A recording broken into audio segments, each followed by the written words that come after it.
Well, I got interested I think in the beginning, in college, in the general sense that during the Vietnam War and the Civil Rights Movement, you started seeing people object to the war, fight for civil rights, often out of religious conviction, that whether as a pacifist or just out of a person of conscience, that I saw people, college classmates, become increasingly active, and really out of a deep religious conviction.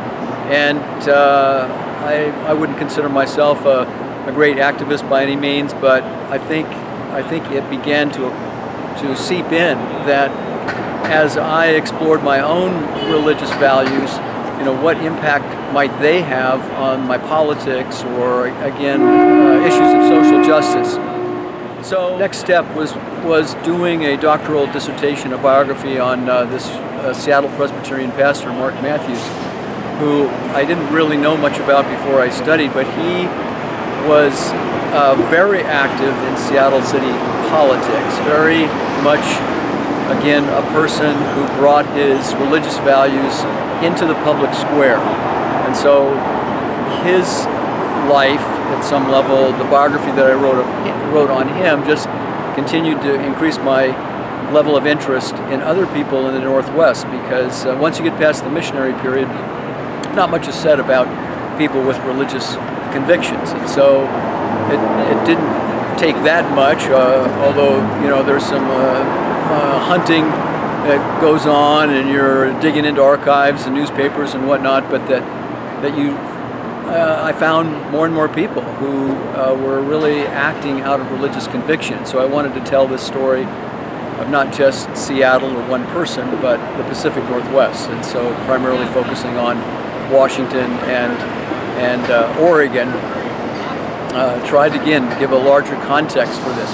Now I'm increasingly interested in not just the Northwest, but the West Coast, and in particular the African American church on the West Coast. Through the study of Seattle, pastors like Reverend Samuel McKinney and Reverend John Hurst Adams and Reverend Mance Jackson, those would probably be the three most prominent black pastors who were very engaged in civil rights activities. And what I have found is that in the Bay Area and in Los Angeles and in Portland, they knew one another often. They worked together on behalf of civil rights, and that's the story that I'm more currently trying to tell. As a person, I mean, at one level, I suppose, because I consider myself a person of faith, I'm interested in how others have, again, acted on their faith commitments in the public square. So for me personally, but I think more than that, it's just a part of the story that generally isn't well known, and that as a historian, my goal has been, like any historian, you come across a story that not that many people know, and you try to do a good job of telling it. And so for me personally, that's been important. And along the way, I've met some really remarkable people. Most of them have passed away, sadly, but I consider it a great privilege to have gotten to know Reverend McKinney, for example, before he passed away, and Reverend Adams before he passed away. So from a personal standpoint, the ability, I suppose, or the opportunity to meet these people and to hear from their own mouths, essentially, how they were convinced that to make this world a better place, they needed to be actively involved, and they drew upon their religious values, their faith commitments, their understanding of the Bible, to give them courage, to help them formulate, again, an agenda for what they thought was going to be a more just and a better society for not just African Americans, but for all people.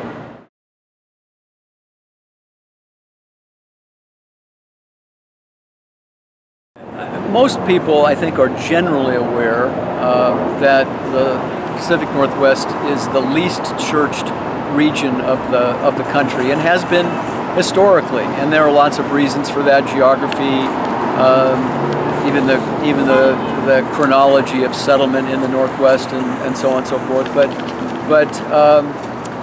what it has done, I think, is to distract people from understanding more fully how people who did come to this region with some strong religious commitments, how they in fact have used those commitments to try to make the world a better place. Now, the book itself, the Outsider's book, also includes some dark expressions, probably most notably the involvement of religious people with the Ku Klux Klan in primarily Oregon and Washington. So it's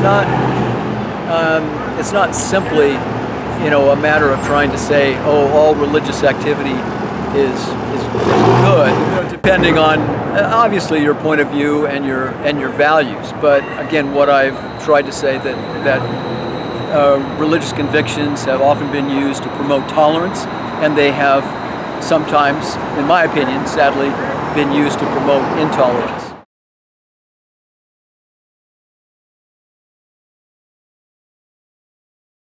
The award itself is really an honor in the sense that it suggests that some of your peers value what you've done. I think when you often work as an historian, again, there's some self-satisfaction in the few books that you publish or the articles, but you're oftentimes unsure whether people take you seriously or think you've done something. And I think more than that, it's a recognition of a broad range of activities. The teaching of Pacific Northwest history has been very, very important to me, and really trying to prepare a next generation and get students interested in their local communities and regional history. That's been very important. I've loved working on some documentaries that again have a broader reach than most of the things that I've written. So there are many, many fine historians in the Northwest, and I would say have done much greater work than I, and so I'm humbled to be in any way in a category that's recognized for the region. But mostly again, it's actually been fun to connect with people around the award, and so it's important in some ways, and yet there are many, many people who are certainly as deserving, or in my opinion more deserving. So it's humbling in that sense.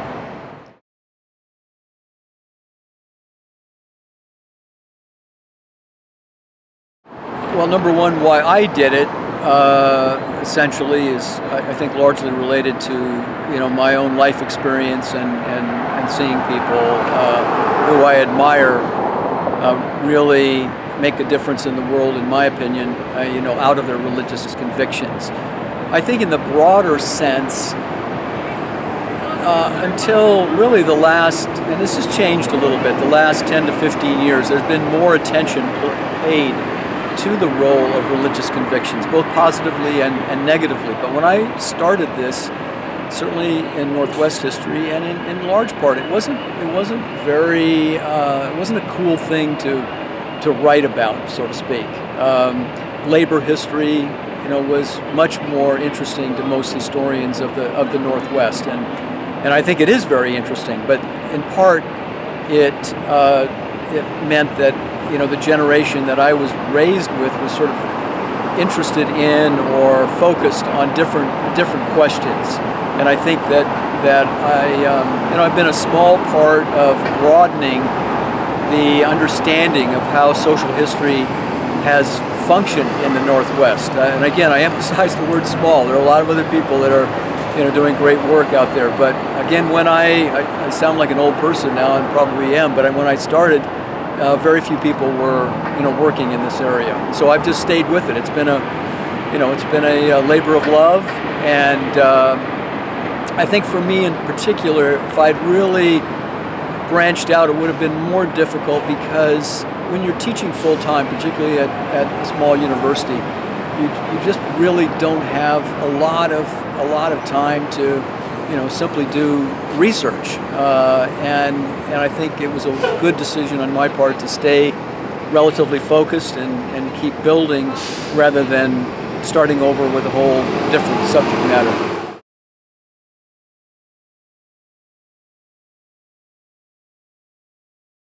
And Whitworth's been a good place for that. I mean, students are interested generally in the question of, how does my religious conviction relate to my politics or my idea of service to the community? And we have a lot of students who are interested in nonprofit work and that kind of thing. Yeah, it's been a good place for that to occur.